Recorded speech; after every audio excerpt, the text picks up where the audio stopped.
There are chains, don't trust your eyes. I may say it's 'cause my heart was set on you. I'm still in love, I don't know what to do. I'm still in love, tell me what to do.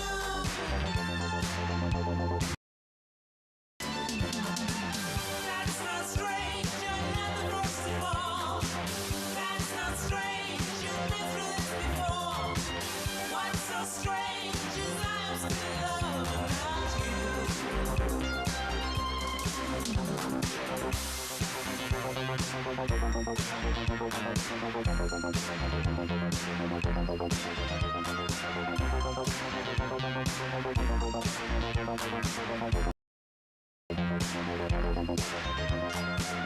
I'm so blind, I never want to see your treachery. I'm a fool, you treated me so bad. Don't laugh at me. No respect, and not what I love. For me, that goes in cliches, but it all goes very wrong. It's so familiar, it's a well-known kind of song. I'm still in love, recognize the song. That's not strange, I'm not the first to fall. That's not strange, you've been through this before. What's so strange is I'm still in love without you.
Good afternoon. It is Thursday, December 21st, and I would like to begin the monthly meeting of the Knoxville Transportation Authority. The first item on the agenda is a determination of a quorum. Mr. Lawhorn? I count 6 members present. We have a quorum. Thank you. The second item is the approval of the November 2024 minutes. Do we have any comments or questions on the minutes from the commissioners? Is there a motion to approve? Second. All in favor? Any opposed? All right, minutes approved.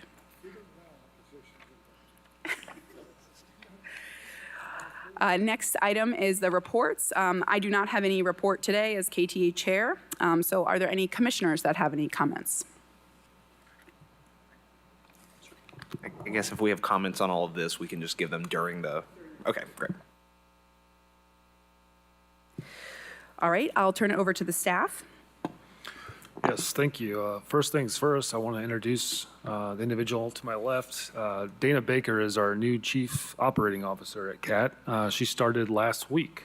Do you want to say a few words, Dana? Good afternoon. Again, my name is Dana Baker. I have over 30 years of experience in public transit, especially in operations, maintenance, safety related departments. I worked at WMATA in DC for over 25 years, left there and ended up at Lynx in Orlando for about 5 years. Then did some independent consulting, and now I am here at CAT and looking forward to supporting the team. So thank you. Yeah, I'm looking forward to Dana's contribution to CAT and what she brings. So I'm sure it's going to be great. So. The other items I want to talk about is just ridership for the month of November. Fixed route ridership increased 2.3%, or I'm sorry, 23% year-to-date over last November. And then we had an 8% increase year-to-date this year for ridership. So ridership's heading in the right direction. Our on-time performance in November was 83.7%. That's also heading in the right direction from where we started in August with CAT Reimagined. We are still adjusting some time points based on feedback from operators. I'm hoping to see the on-time performance increase even further as we go along through this fiscal year. The other comment I want to make is there's going to be no bus service on Christmas Day or New Year's Day. That's all I have for director's comments.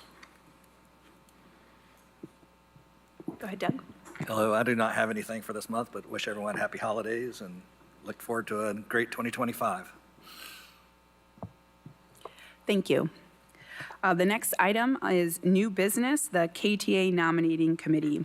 So each year we choose 3 representatives who will nominate leaders for next year. I do want to let it be known that I intend to step down as the chair, but I am very grateful to have had this opportunity for the last few months to serve as the KTA chair. Since I will be stepping down, I'm going to nominate myself to be on the nominating committee to help find a replacement for me. And then Mr. Lawhorn has also agreed to be on the nominating committee, as is Commissioner Helsley has agreed. So we will be meeting in the month of January, and we'll return at the January board meeting with a proposed slate. Is that all I need to say? All right, that is it for the new business. We have some old business to attend to. The first item of old business is the January 2025 proposed route changes and Title VI analysis. So I'll turn it over to the staff. Just a real quick question for clarification, John. Should we do the public hearing first, or should we do the presentation first? Typically, we go ahead and have staff reiterate the presentation. I know we've had this once, and I think we've had some adjustments. So go ahead, and because sometimes the changes may address someone's comments. So have the staff make the presentation, then have the public comment, and then have discussion among the commissioners. Thank you. All right, so what we'll do is we'll review the, first of all, my name is Umar Tennessee. I'm the planning manager at CAT. And what we need to do is review the proposed changes for January 2025. And here they are. The Route 1, we're planning to extend Monday through Thursday hours to match Friday, the last trip at 10:15. There will be a revised routing to serve downtown only, and it will provide 15-minute service. The Route 20, we're revising the routing to discontinue the portion of Gay Street, and it'll basically serve Central, Magnolia, and Hall of Fame. The Route 22, we're adjusting the departure times from Knoxville Station to 15 after the hour and 15 till. The Route 23, we plan to extend service. The last trip is 7:45 p.m., and we're adding Saturday service from 7:45 a.m. to 7:45 p.m.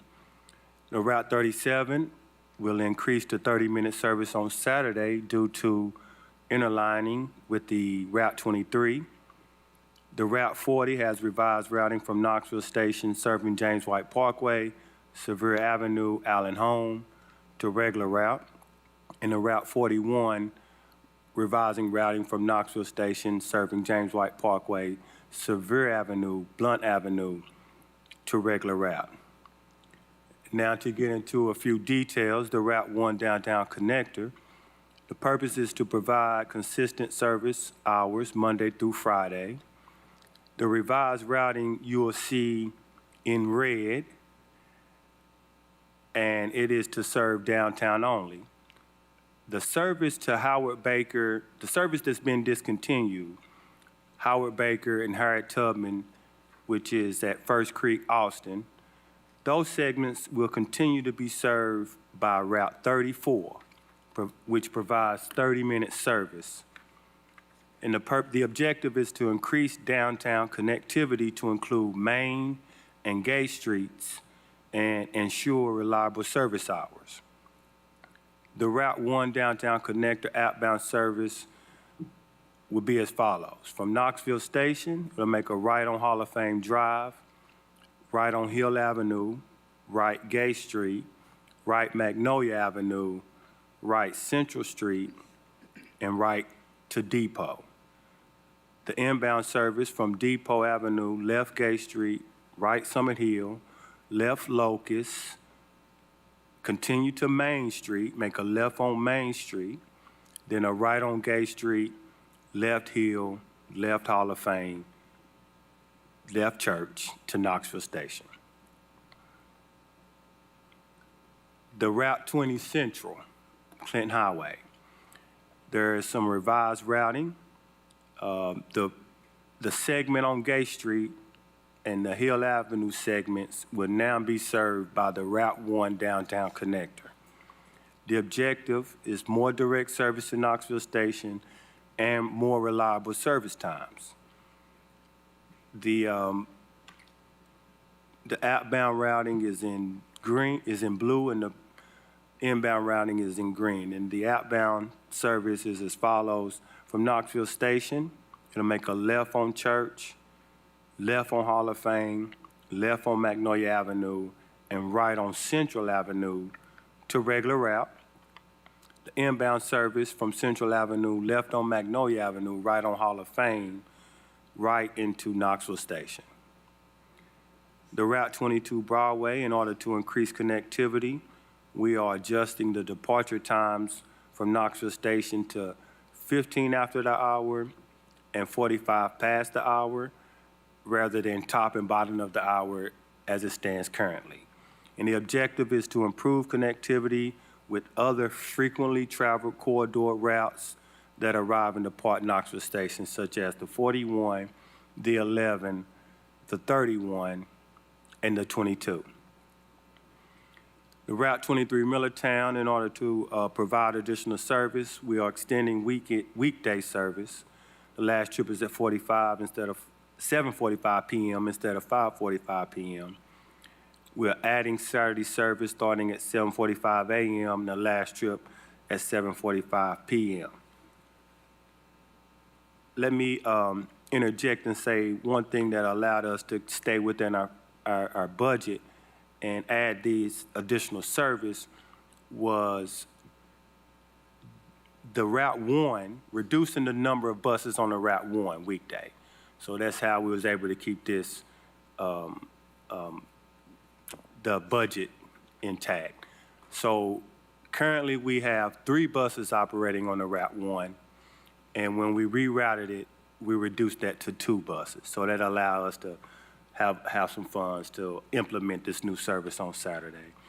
And of course, the Route 37 will now have 30-minute service because it's interlined with the Route 23. The Route 40 South Knoxville will operate along James White Parkway. Revised routing replace Sevier and Blunt Avenue segments with the Route 41 Chapman.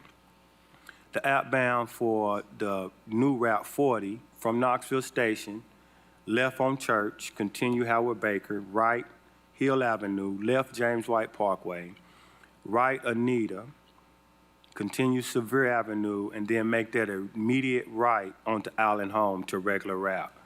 That regular route includes outbound Fisher, Gilbert, McClung, as well as it doing the same inbound.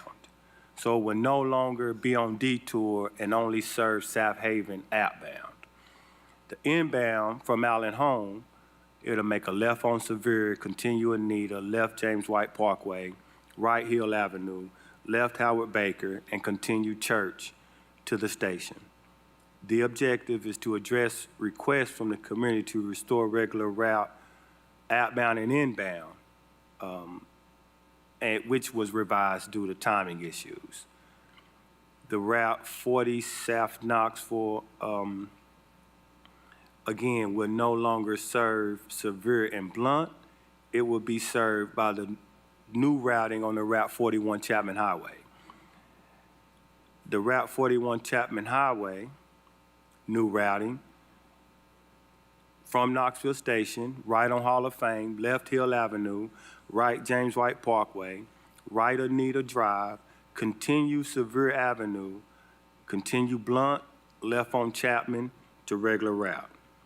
Inbound from Chapman Highway, it'll make a right on Blunt, continue Sevier Avenue, continue Anita Drive, left on James White Parkway, left on Hill, right on Hall of Fame, left on Church to the station. And again, this is to continue service along this segment previously served by the Route 40 to address requests from the community to operate inbound and outbound the same as it was prior to the detour. And again, just want to reiterate the Route 42 UT Fort Sanders is still on an emergency detour that went into effect October 24th. It's still operating inbound along Cumberland and Avenue between 17th and 11th. Outbound remains the same, but inbound from Clinch, it makes a right on 17th, left on Cumberland, left on 11th, a right to Clinch to regular route, and its objective was to prevent accidents caused by parked cars on both sides of the street on Clinch between 16th and 17th. And are there any questions or comments, or do we just want to move into our Title VI analysis? The commissioners have a few questions. Sure. Please. Just one question for me about the Route 40 and 41. And correct me if I'm wrong, but part of this has to do with because of the Gay Street Bridge issue, right? Yes, So yes, I'm assuming the idea and the goal would be that if and when that bridge is fixed, we'll look at these routes again? Yes, sir. Okay, so with that being the case, with the kind of swapping of like Sevier Avenue to 41 and the rerouting of these, will there be any additional like new stops added, or is it just a matter of kind of reshuffling how you get from one stop to the next? Like with these new routes, like are there going to be additional bus The stops on stops these that routes? are intact will remain the same, Okay. but there will be, I don't know if we would say additional bus stops, Okay. but the bus stops along Hill and the bus stops along Howard Baker's remain the same. Okay. And then we will look at a need to add more bus stops, but right now, we don't anticipate Okay. removing any or, Okay. because the same bus stops, the Great. same segments will continue to Be there. operate. Okay. Yeah, All right. be That's there. all I've got. Thanks. Yes, sir. Other comments? I have one quick follow-up question on the Route 42. Has there been any further discussion about potentially limiting the on-street parking to avoid crashes? Yes, I've spoken to city engineering about that and just stressed our importance that we really want to stay where we're at, not have to deviate. So they are working on a plan for us to basically get back to that area. So I haven't heard an update yet, but I did talk with them. So they are working on it. Our biggest problem is just making sure people park within the lines. That's the reason why we had so many mirrors hitting vehicles. So, and again, we want to prevent those as much as possible. So, and looking at our public agency safety plan, that's why we deemed it, look, we'll get off of it and see if we can't make some changes. And working with city engineering, it sounds like we may have some options. All right, shall we move on to the Title VI analysis results? And then after that, we'll open up for the public hearing on the proposed route changes and accompanying Title VI. Good afternoon. I'm Pat Downs, the Chief Administrative Officer, as well as the Title VI Coordinator for Knoxville Area Transit. Because of these service changes, we are required to perform a Title VI analysis. And based on that analysis, we did find that Route 1, there was a major service change because it reduced service approximately 34%. So there was a major service change related to Route 1. However, there was no adverse impact on the minority or low-income population based on the analysis, if you look on page 2 of the Title VI report. So yes, there was a major service change, but was there any adverse impact on our low and minority population? No, because they were all within that point plus 10% that you all agree upon when you approved the Title VI analysis back in 2023. So we based all that on the analysis. So Route 1 and then Route 20, again, it was no major service change. And then again, it was no adverse impact on minority low-income population. Route 22, the same, no major service change, and no adverse impact on the minority low-income population. Route 23, Millertown, no major service change and no major impact or adverse impact on the minority low-income population. Route 37, Magnolia Side, Riverside, again, no major service changes and no significant adverse impact on the low income or minority population. The same with Route 40 and 41, no major service changes and again, no adverse impact on minority and low income population. So that's the analysis that was performed on those changes. Any questions? You may not know this is the nerd in me coming out. By default, there will always be more non-minority people because of the demographics of Knoxville. Are there any additional statistical analyses that we're doing to look at the strength of that difference? So whether we're looking at, again, nerd me, confidence intervals or deviation from the standard deviation, because again, there will always be no problem when the proportion of people who are in the majority are still in the majority of the ridership. So it'll never show a true change or a true burden. Yes. What are we doing to see the true burden? Again, just additional strength of difference or any other statistical analyses that way?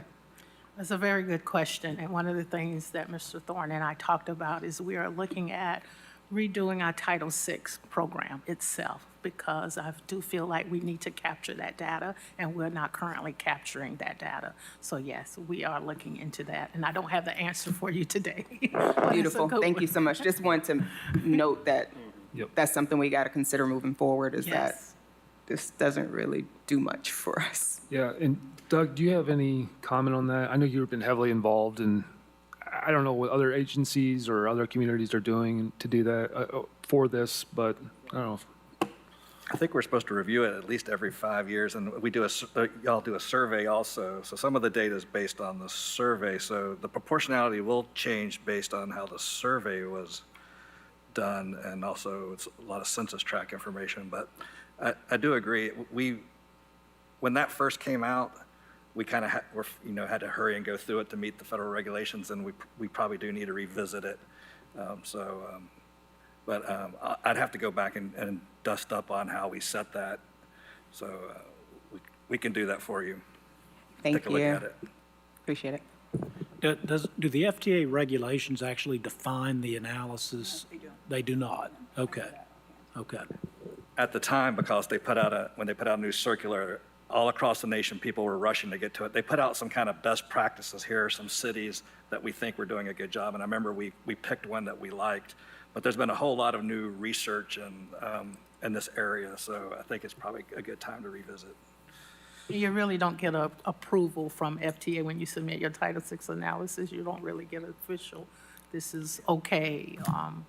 They just want you to submit it and submit it on time.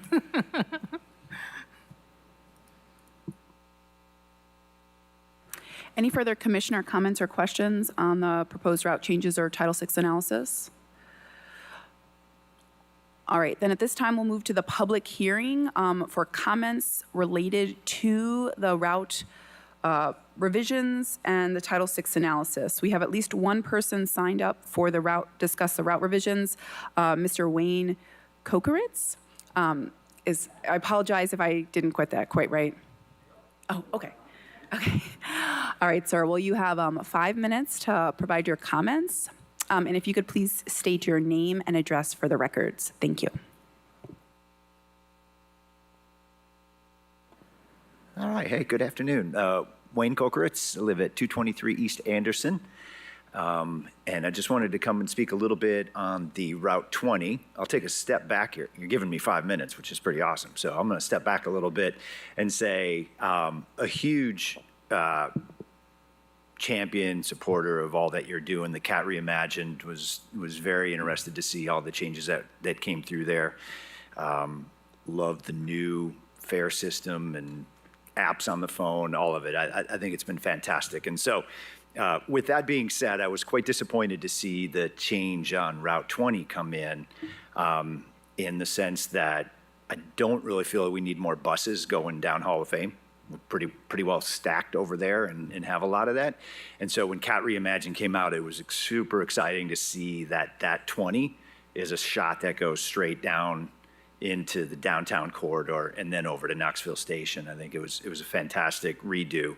So just a few months in and we're already moving off of that. And I guess I was trying to figure out why. I didn't know what the basis was, but you could see there's a ton of stops that are getting eliminated. I know I take the 20 probably at least once a week from, sort of in the happy holler to come down and either shop, dine, meetings like today, all of that. And so just to see that go away so quickly, not truly understanding what the reason was or the rationale, but it's not like that we need increased service on Magnolia and Hall of Fame. So just disappointed. I get it. You have to make tweaks. There's service issues. There's all those kinds of things. But I did want to just come out and publicly say that I was opposed and disappointed if it does go away. Thanks.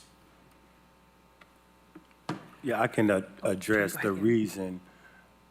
When we realigned and revised the routing on the Route 1, we found it probably would be somewhat of a safety hazard to have both buses passing each other on Gay Street. And that was our main reason, because now since we're putting the Route 1, we wanted to make sure we didn't have another bus coming in the opposite direction. That's why we only doing one direction on the Route 1, Gay Street. And we felt, early on we had some timing issues with the Route 20 inbound because it was coming through downtown. It was taking an extended long period of time. We were able to make some adjustments in the running times, and we got that kind of resolved, but there was, like I said, there was some concern about the Route 1 serving Main Street and more and have really just more exclusive to downtown. So we decided it was decided that we use Gay Street on the Route 1, and for safety reasons, not to put the 20 on the Route 1 along with it. Was that for the entire length of Gay, or was there a pinch point that you were specifically concerned about? Like, obviously, where that sculpture and that construction, that's a tight area, or was it just the entire length of Gay Street? The entire length, but mainly Gay, right there around the movie theater. Where at? Right around the movie theater. Okay. Right in that area. Okay, yeah. Yeah. Because even if you could have that bus come in and even turn on Summit, right, and then go down and pick up Hall of Fame, you make that left-hand turn, would be, at least it brings that bus in and brings you at least kind of into the core of that city there. Get a little bit closer, Okay, but okay. yeah. I like I'm that. advocating for the 20 to stay downtown. That's all I'm doing. Now, I'm willing to compromise in North Street a little bit, even though I don't have a say in it. But We'll take a look at that. We may be able to accommodate that. There is a transfer right there though at Central and Magnolia with the 1. But again, it goes locust to Main. However, we'll take a look at that. I don't think it's a deal breaker. it's not a hard no yet. I don't think that's a deal breaker on the proposed saying there's a changes, chance. but that routing the Summit to Hall of Fame could work. I like it. Yeah, we'll check it out. May I suggest that staff do some further investigation and analysis into this, and perhaps at a future meeting, come back on the 20? Okay. Thank you, sir. Okay. And then, Mr. Benson, are you signed up to speak about the route changes? Yes, okay. You can come to the podium and please state your name and address, and you have 5 minutes.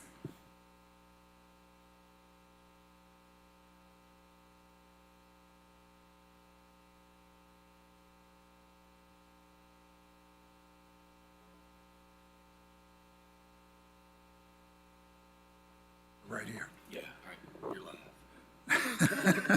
live. Thank you very much. This is the 3rd time I've been here since April, all over these changes, and always on behalf of my daughter, so I hope I have all my facts straight because she couldn't be here. She currently takes a Broadway bus in the morning to get to downtown to catch the hospital bus. And she's currently leaving from the Kroger's out in Fountain City.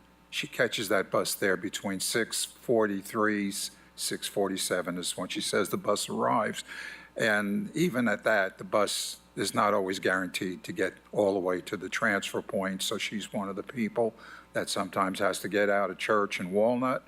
Now, I know this is what's going to be made easier here if these quarter after and quarter till the hours go into effect as far as the Broadway bus.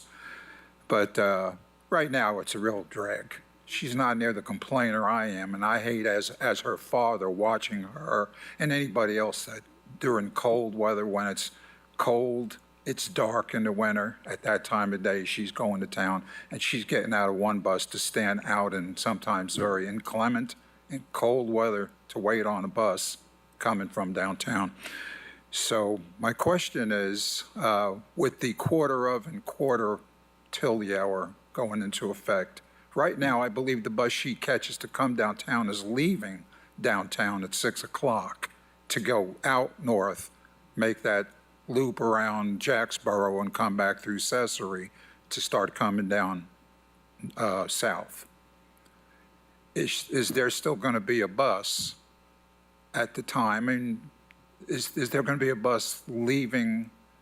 What's the first bus that's going to leave downtown?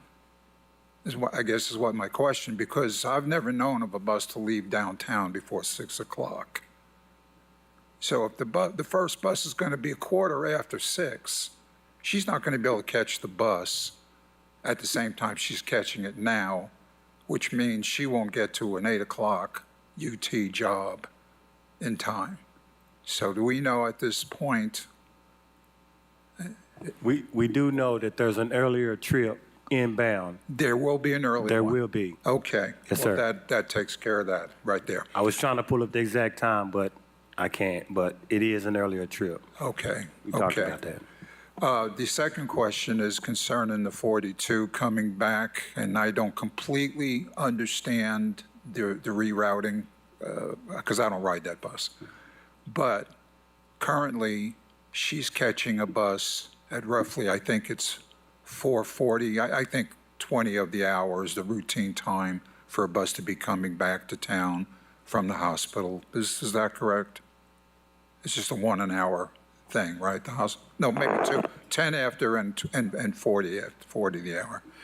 But with the proposed changes, right now, if she's leaving at 4:40, let's say, to come back to town, and that bus is on time, is fortunate enough not to have issues on the way back to downtown, she's lucky to catch a 5 o'clock bus leaving from the station to get on the Broadway headed north.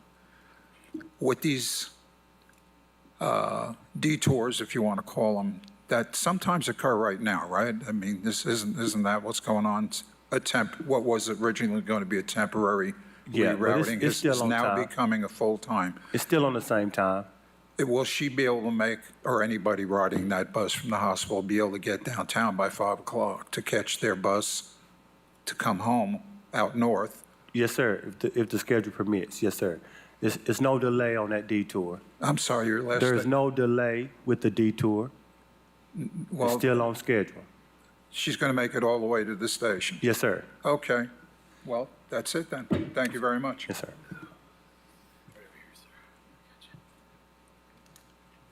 Thank you. That's all I have for public comments who have signed up regarding the proposed route changes in Title VI. We will have additional public comments at the end of the meeting, but that was all I had specific to the route changes. Do we vote now? I'd like to open this up for further discussion, comments, or questions from the commissioners. I just had one brief thing to play off with the comment on the 20, just because, again, I also live near the 20, and I love the idea of taking it down here.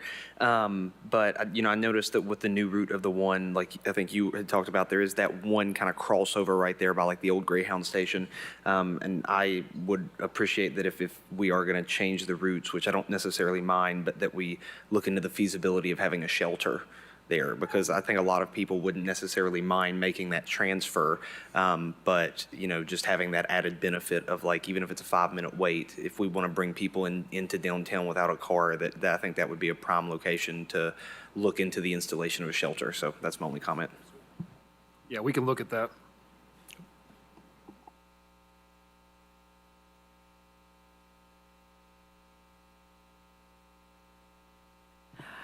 Any further commissioner comments or questions? All right, at this time, we should have a vote on the proposed route changes and accompanying Title VI analysis.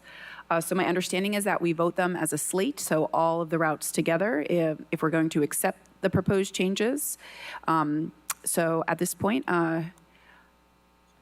would someone like to make a motion? Move to approve. I'll second. All in favor of the proposed route changes? Any opposed? Okay. All right, the changes have been approved. The next item of business, of old business, is the proposed CAT service standards and long-range plans. So I'll turn that over to staff. Yep. Last month, we provided the long-range plan and service standards to the KTA commissioners. As I said in that meeting, the next step for us in completing the comprehensive planning process that we implemented through CAT Reimagined is establishing these service standards and long-range plan. These two documents align with the community's goals that was established through the extensive public engagement process and the design of the new network that we now know as CAT Reimagined. The purpose of the service goals helps align decisions about how we adjust existing service, invest in improving service, and then monitoring the service. The service standards, as I said, covers a broad array of areas, network design principles, the summary of service change categories, defining features such as span, frequency, bus stop spacing. Also addresses service quality, targets travel speed, reliability, stop amenities, and then finally outputs. How do we measure success moving forward and particular goals for service, such as productivity and coverage. And then finally, the long-range planning document, that provides a priority list of items that should be reviewed when CAT has additional resources and funding. The priorities are increasing frequencies along transit lines, increasing weekend and evening service, and then finally adding more coverage routes. So at this time, I'll take any questions from KTA commissioners regarding either the service standards or the long-range plan. I don't think any of us have the document you're referencing before us. I'm sorry. I think we handed those out last week or last month, so I apologize. Oh, well, Dustin brought his because he does stuff like that. I do. And it's You know, it's in highlighted pink. a lot of questions. That's all right. I apologize.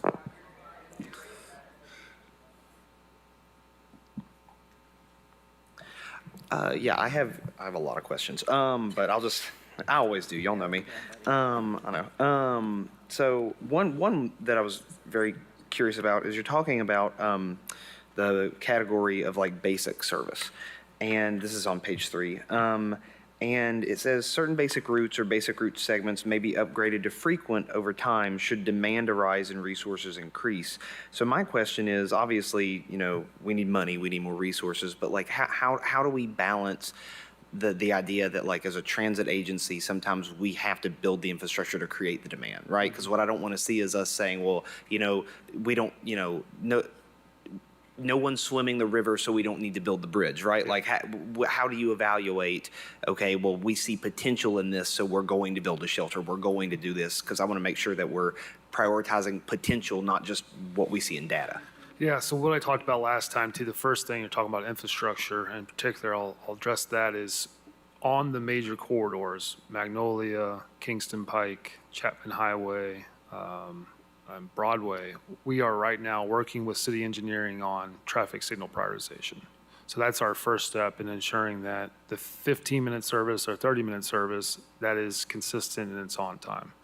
And the first step in that is really getting the traffic signal prioritization. When it comes to bus stops, we look at improving bus stop with better amenities by ridership, particularly, especially when we're talking about adding bus stops. So we're looking at 15 or more users a day at a bus stop before we say, okay, now this needs either a bench or a semi-seat or a shelter. So we are prioritizing those items. We're obviously trying to make all of our bus stops ADA compliant as well and accessible. A lot of that has to do, though, with sidewalks and walkability. And so, again, we're partnering with the city and city engineering on if you're doing a street overlay project, they're also looking at sidewalks. Hey, can we move our sidewalk to make it a little bit more accessible for people a block down the road? So those type of things. So it's constantly a partnership with city engineering when we're doing these projects and we're talking about improving frequency or improving infrastructure. Okay, because one of the things that I'd noticed in, and you kind of just hit on this, like amenities basically, and what we consider like the bare minimum. One of the things that I may have brought this up previously, but the best example I think I can give is by my house. So it's in Old North by like the fire station right there near Three Rivers, and there's a not a shelter, but there's a stop, and it's a sign, but it's whatever you want to call it. It's got the 2 cute little seats, right? Semi-seat, yeah. Yeah, and so in my mind, it's basically just a pole with 2 little seats. Shouldn't we be striving for that to be the bare minimum? Maybe we are, but like that's just something that to me that could make the world of difference. And if somebody chooses to ride the bus, is, you know, do I have somewhere to rest for 5 minutes? Yep. And I can't fathom those poles being that much more expensive. Yeah, I think it's a combination of a bare minimum being an ADA compliant bus stop pad. And then, moving to, that's also have some kind of seating there as well. And then with that seating, I mean, we keep adding on to this, that's have some kind of light that passengers can hit that shines on them, they feel more safe, and our bus stoppers can see them at night as well. So yeah, there's basics that, and then we can improve on those. I absolutely agree. Okay, good, good, good. And then the last thing that I'll ask real quick, on page 6, when you talk about minimum frequency and minimum span, it mentions that, like, for example, for frequent and basic, both of them, like the minimum span, it says 18 hours on weekdays, 17 hours Saturdays, 13 hours Sundays. Should the minimum for Saturdays and Sundays not be the same, since we're trying to make Sunday and Saturday service the same on all routes? Yeah, I mean, there's different theories on that because you're going to see the most amount of ridership always during the weekday. Sure. Always. And then Saturday and Sundays is going to drop off. You're going to see a drop off on Saturday and even more on Sunday. Okay. And so I think that's probably what we're talking about when we're talking about span of service. Obviously, it'd be great to run all of our weekday service we run also on Saturdays and Sundays to make it very, very consistent. Yeah. But again, it goes back to that resource question. If we had additional resources, would we put it right now on that weekend service, or we put it on more frequency during the week to get more people to employers? It's tough. Yeah, so this is more of just like a balance of, Correct. you know, the reality of how people ride on Sunday versus Saturday. Okay, all right. Just to add one thing, that's based off the start times more so than anything. It's starting an hour later on Saturday, it's starting a couple hours later on Sunday, kind of thing. And it does say minimum. So.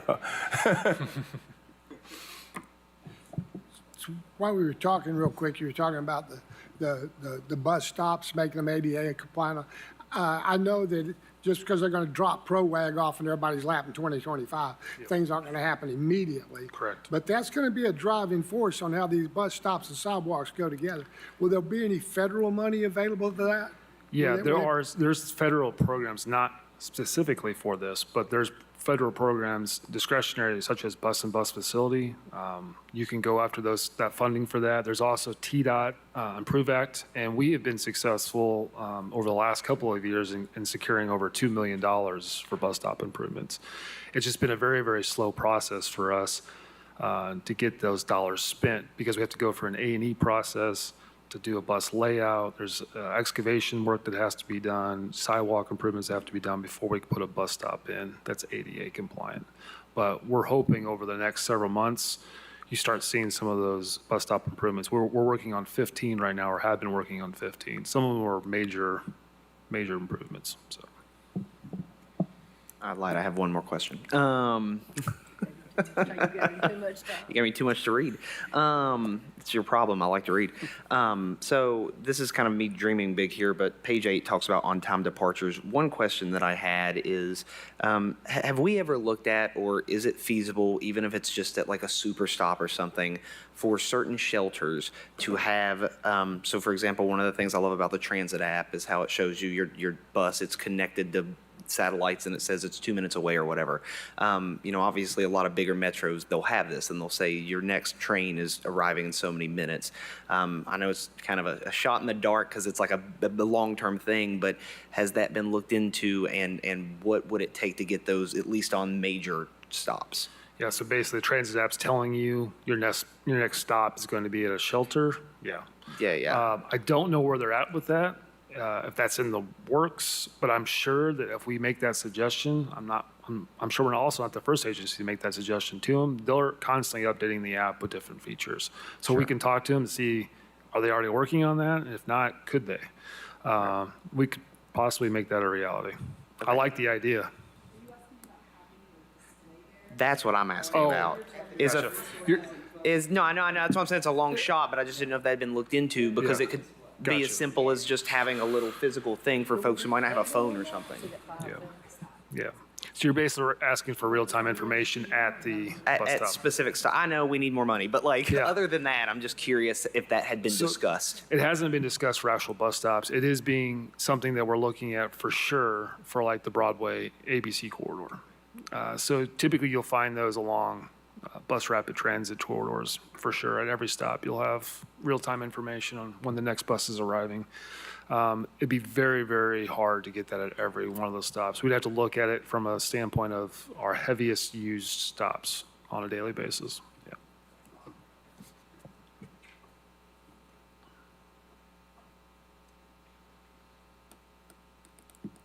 Other questions or comments on the long-range plan or the service standards?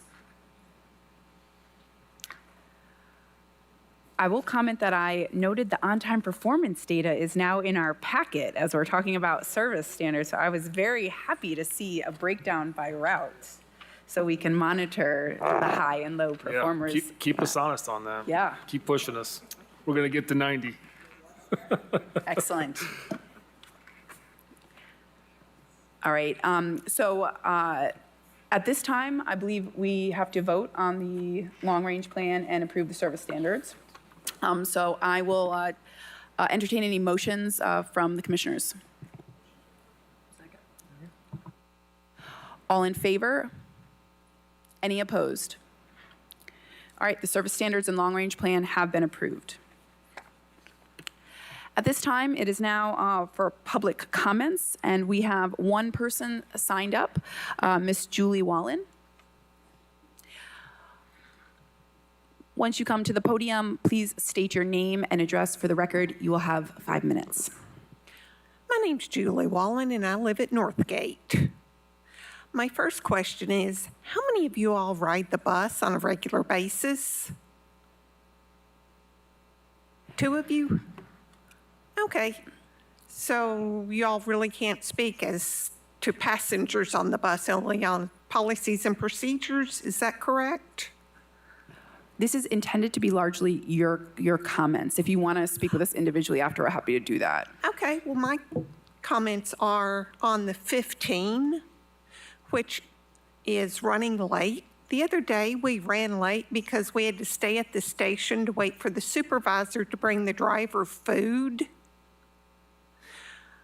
The 15 is never logged in to where you can see where the next bus is. I have a couple of pictures of where it isn't logged in and the security camera isn't logged in. I have a picture of exposed wiring on the bus. How are these issues going to be taken care of? What security do I have if the security camera isn't even working?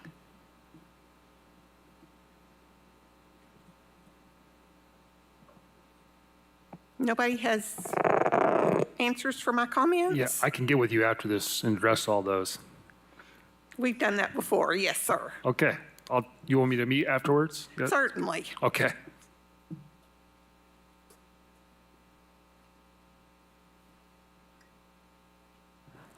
Those are all the names I have listed for public comments. Is there anyone else? Make sure I have everyone. All right. Then with that, the next agenda item is to set the next meeting, which will be on January 23rd. I believe that will be held in the small assembly room, so a change of location. Please be aware of that. And before we adjourn, I would like to say thank you to everyone for all the hard work this year, particularly to the CAT staff. It has been greatly appreciated, and I hope you all have a very happy holidays. With that, I would like to adjourn the December meeting. Thank you. I'd like to tell you all a happy holidays as well and say this is my last meeting.